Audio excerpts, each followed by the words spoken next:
I want to do some work on the nut now. At the moment it's way too tall above the 0 fret. It needs to have some material removed from the top. Once it's a lot lower, then I can start to cut the grooves in and get a bit of an idea of how it's going to sit. So to do this, I'm going to mask off the fretboard a bit, and then I'm going to use a radius beam.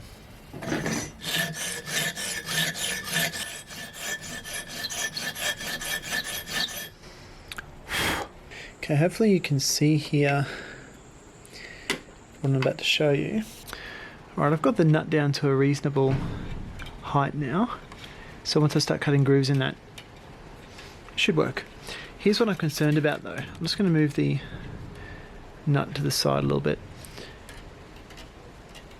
What I'm worried about is that maybe I don't have enough clearance between the 0 fret and the tuner. I was hoping it would just have a clear line of sight, I guess you'd say, from the 0 fret to that tuner.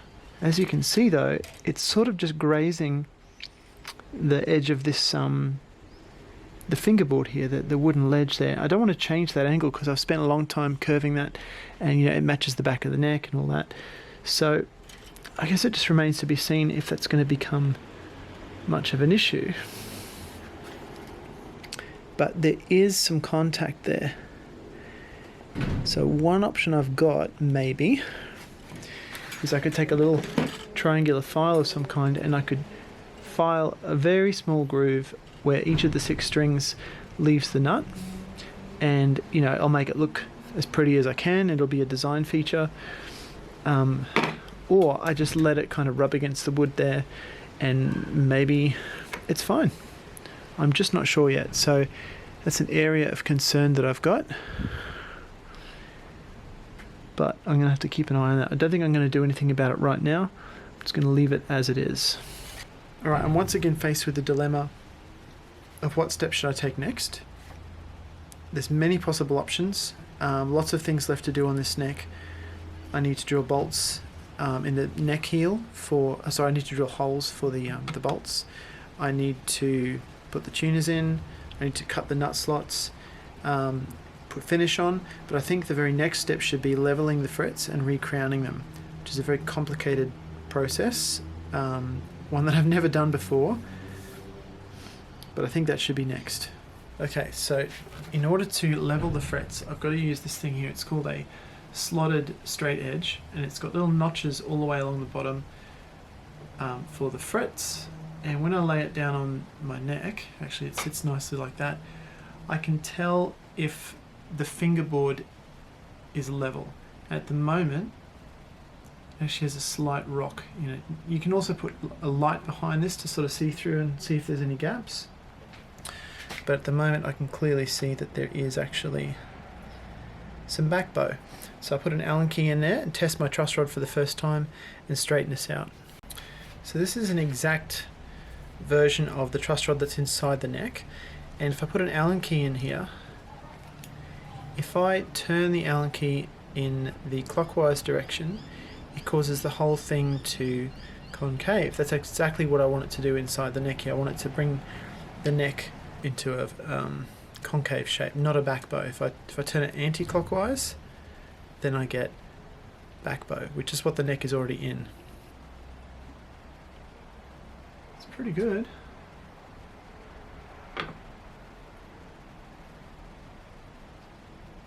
I'd probably call that level now. I'm going to check it with a light. So the idea is if you shine a light under here from the back, you can see any gaps. Now I think I've turned the truss rod a bit too far, because now I'm actually seeing it's touching at both ends, but there is a slight gap in the middle area here. So I'm going to back the truss rod off a little bit. There we go. Okay, that's pretty good. Okay, let's talk about the different possible ways I could level this fretboard. The first and most obvious way is using a fret file like this. It's exactly what this is designed to do. It's designed to make multiple passes up and down the neck And when you've taken off the amount of material that you want, you're done. And then you can follow up with a sanding beam like this. My concern is that without having any prior experience, this may require a bit more skill, and I don't want to ruin my fretboard through a learning process. Obviously this fretboard and these frets have been pressed into a radius, a 12-inch radius, and this is a flat surface. So I don't quite get why people use these, to be honest, because as you go up and down, you're not going to get the width of this file taken off on each pass. You're going to get a very slender cross section where it contacts the curved fret. You know, I mean, you don't have to be a genius to work out that if you've got a flat file and a curved fret, they're not going to go together. There's going to be some wiggle room like that. So if I'm going up and down like this, you know, I'm essentially re-radiusing this contour, and if I get it wrong, it's going to turn out different. So each pass that I do is probably only going to be a couple of millimeters wide. So I'm just not confident in my ability to get a perfect 12-inch radius by hand like that, or by eye.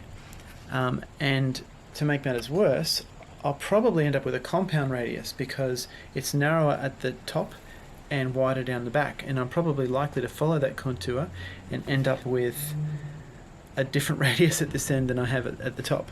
So I don't think this is... I'm skeptical of this method altogether, really. I'd like to do some practice with it and see how it goes, but a lot of people use them, but I have my doubts. So the next method is to use a radius sanding beam like this. Normally these would be used for fretboards, but you certainly can use them for the frets. But this is often less recommended, and I'm not sure why, but it seems to make sense to me. You put a bit of sandpaper on there and you run it up and down, and you end up with exactly what you want. This being a shorter beam, though, it does depend on you getting an even pass each time, so that you're not taking more material off, say, in the middle than you would be on either side. However, what I'm really going to do is I'm going to use my trusty long 12-inch radius beam. Now, I emailed a couple of different... Well, I emailed Crimson Guitars, actually, and asked them if using a radius beam like this is a good way to level frets. And they said, absolutely not, don't do that. They said, do it this way. But they didn't really offer a very good explanation why. I think it's just the way they like to do it. I guess I'm about to find out if this is a good idea or not. But I can't really see the issue. So, wish me luck.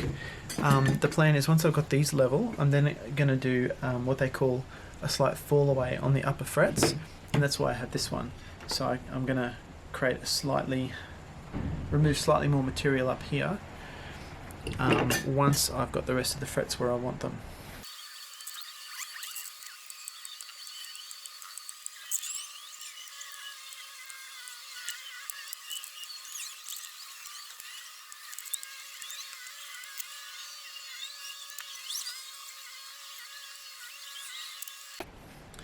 Okay, fretboard is all masked off. I think we're ready to start.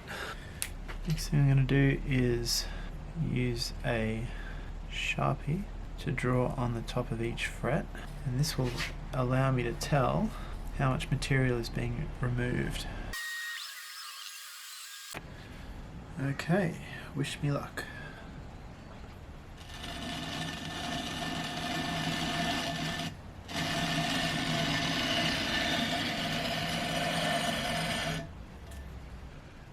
Okay, I can already see it's taken some material off just on that very first pass.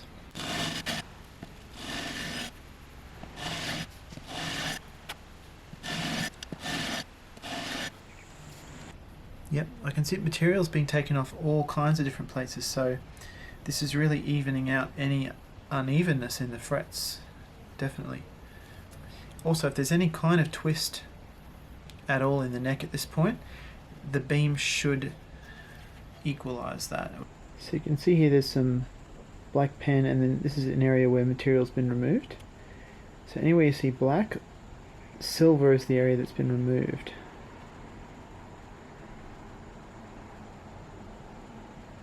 This is quite interesting, isn't it? It seems to be removing material, like here, from the outside edges first, which tells me that maybe the middle is low and the outside edges were too high.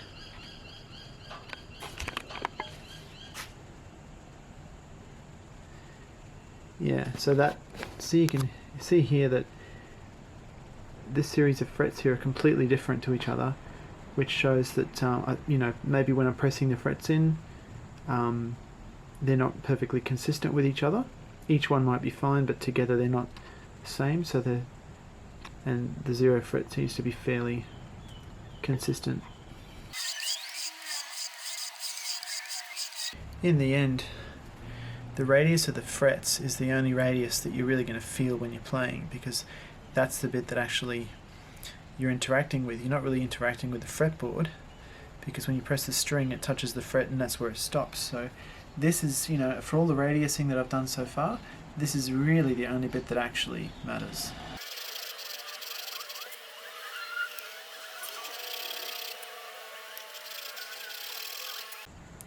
So far I can see that there must be some sort of twist in the fretboard radius before I even put the frets in, because up here it's removing more material from the left side of the neck, and down here it seems to be removing a little bit more from the right side of the neck, which is really, that's the sanding beam evening out any twist that might have been there to begin with. So that's interesting. It is removing quite a lot of material from the 0 fret at the moment, but they are jumbo frets, and you know, there's a lot of material there that can be removed, so that's okay.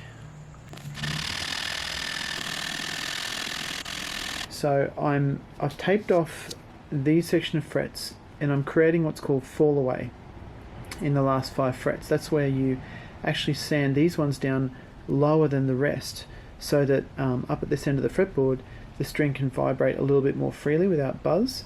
It's basically what you do with all fretboards.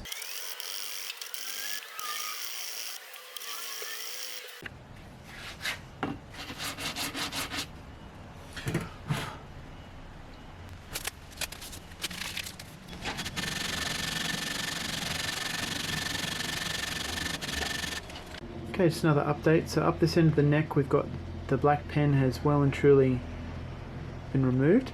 Got a little low spot there. Oh, actually if you zoom right in you can see that it's almost gone, this little low spot here. Zooming back out again. So as we go back you can see these are looking nice and level. Another few little low spots here, but again if we zoom in you can see that this low spot, it actually has started to join up. So there is a very thin contact line across the top of that fret, which means the very crown of it is actually level.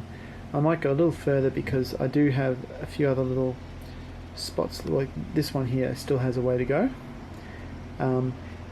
When you've got a low spot like this, the only way to fix that is to remove material that's high from everywhere else on the fretboard until this bit, you know, matches. So there's a few spots down here. This is that's the 13th, 14th fret. Those are some low spots there, unfortunately. Now down here, I believe this is my fallaway section. That's a bit of a concern there, that's still so low, but it is just barely starting to join up. But again, the rules for these last 5 frets are a bit different to everything else, so we'll just see how that goes.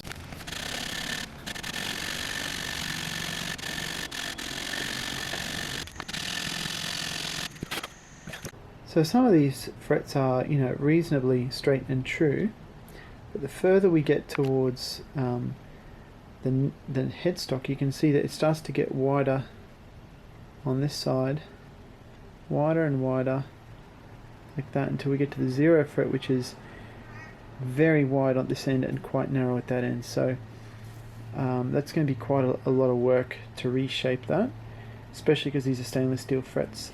But if you take off a bit of the tape here, you can see that there is actually still plenty of material to work with. I mean, these frets are just so big to begin with that losing that much material hasn't really taken off a huge amount of height. I've got plenty. Now before I get into this and start to recrown the frets, let's take a bit of a closer look. Now obviously looking at this area of the fretboard, things look a little ugly, and any luthier who knows what they're doing would probably look at this and they would think it's a complete disaster, throw the neck out. You know, this is my first guitar. I don't mind if it's got some battle scars and some witness marks, that's okay. These bits along here, you know, you can't see them in certain light. It's only when you shine the light like I am here that you can really see it. It doesn't bother me at all, and I'm the one who's playing this guitar. Now this fret job here as well, the way it's kind of flattened off like that, again, a luthier would probably look at that and think that's just a disaster. Don't even bother, throw the neck out. But I see it more like a challenge. How can I salvage these frets? Normally, you know, you wouldn't level a fret that much, because now I've lost so much of the crown, it's really going to be hard to get it back and get it to be precise. But that's okay. You can still do it, it just takes time.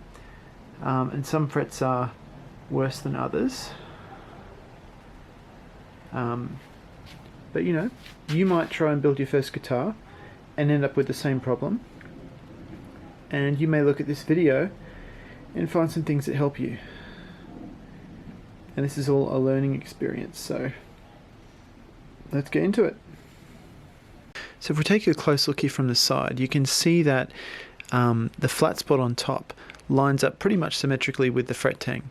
So my job here is to line up that fret tang and constantly check my work back and forth to make sure that the crown that I'm creating on top lines up visually with that fret tang. So I'll just use a lot of light and my magnifying goggles, and I just keep checking my work and making sure that I'm doing that correctly. The tool that I'm using to do this is a 3-corner fret file from StewMac. It's each edge is a file surface, but the corners have been the corners are smooth, so they're not going to scratch any wood. But I'm going to pre-tape this surface before I start. Okay, now normally you would tend to put black marker over the top of the fret here, and as you file down, the black line starts to become narrower and narrower. And in this case, I've got my light set up so I can actually see a reflection along the top of the fret here. So I'm actually going to go with the reflection for now, and if I feel I need to later, I might go with the black pen. I have a feeling this is going to take quite a while because of just how flat some of these frets are.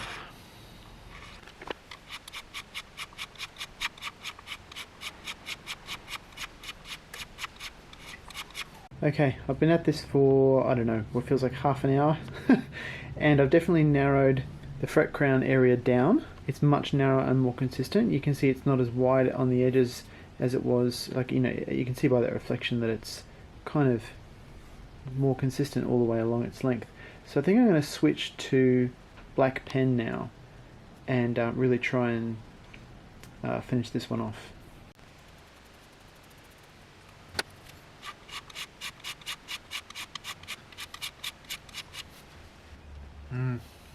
You know what? I don't like this. I can't see what I'm doing anymore. I could see before, and now I can't. For me, just working off the reflection of the metal in the light is actually working better. Not saying everyone else should do that. Just saying for me, here in my workshop, it's working better for me.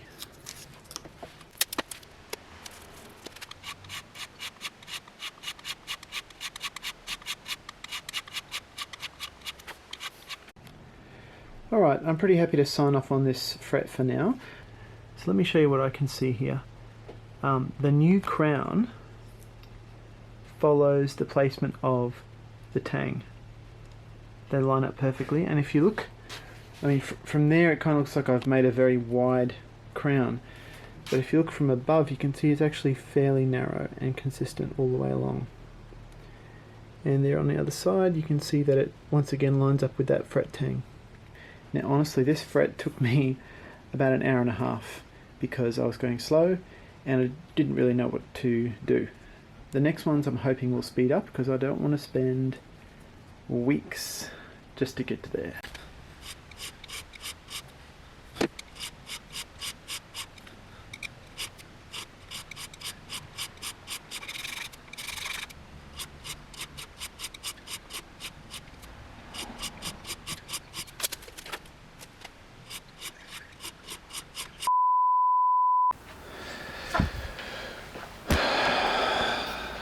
Just before I turned the camera on, I had a little bit of a whoopsie with the guitar neck. It was sitting in the vise like this, but I hadn't tightened the vise up very much because I didn't want to like damage the neck or anything. Anyway, I just walked past and kind of bumped the edge of the vise, and the guitar neck fell out and landed on the concrete on the floor. I can't see any visible damage apart from on the very last fret, the 21st fret. I can feel some indentations along there, which is probably, if I was going to pick a fret to be damaged, it would be that one. But let me bring you closer and show you. I don't know how well you can see this here, but there's some little indentations along the fret. You can just see them as little discolorations. There's one there, and just a couple more along there. I can feel them, but they're hard to see. I'm hoping that I can just kind of buff them out or file them down a little bit, but it's okay for this last fret to be a little bit lower than the ones next to it, because it is the last fret, and it doesn't matter how low it is, really, as long as it's not too different from these. Yeah, but that's disappointing, and I'm annoyed that the whole thing fell on the ground. You know, like that's not really what you want to have happen to a guitar neck. All right, well, I'm going to keep going with the crowning.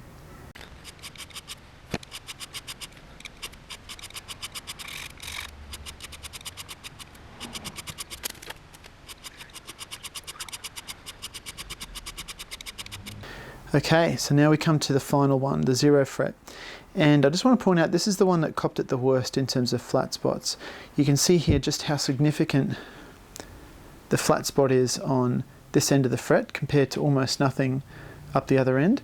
And this has happened because there was a slight twist in the neck when I radiused the fingerboard, which didn't become apparent until I started to level the frets with a sanding beam, a radius beam I should say, and that radius beam revealed that this side of my 0 fret was too high, and that's why it flattened that out for me.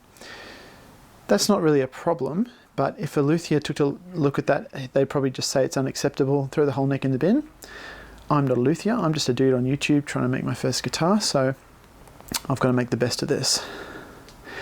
So, as far as just turning this big flat spot into a nice narrow crown, I can do that. But this fret is different to all the others, and I'll tell you why. The reason why the 0 fret has to be treated so differently to the other frets is because this 0 fret was never designed to be here. I cut these fret slots using the StewMac fret slotting template, but that is designed for a nut to be here, not a 0 fret. So this little fret slot that I've cut was supposed to be the leading edge of a nut slot, which means that the string, if I put my crown in the very center of this fret, the string will be making contact a little bit to the left of where it's supposed to be. I need to actually shape the top of my fret so that the string makes contact further to the right, in the same way that it would have if there'd been a nut here. So what it boils down to is that when I'm creating my crown across the top of this fret, it has to be a little bit further to the right or towards the leading edge than all the other frets, and then my guitar will intonate correctly.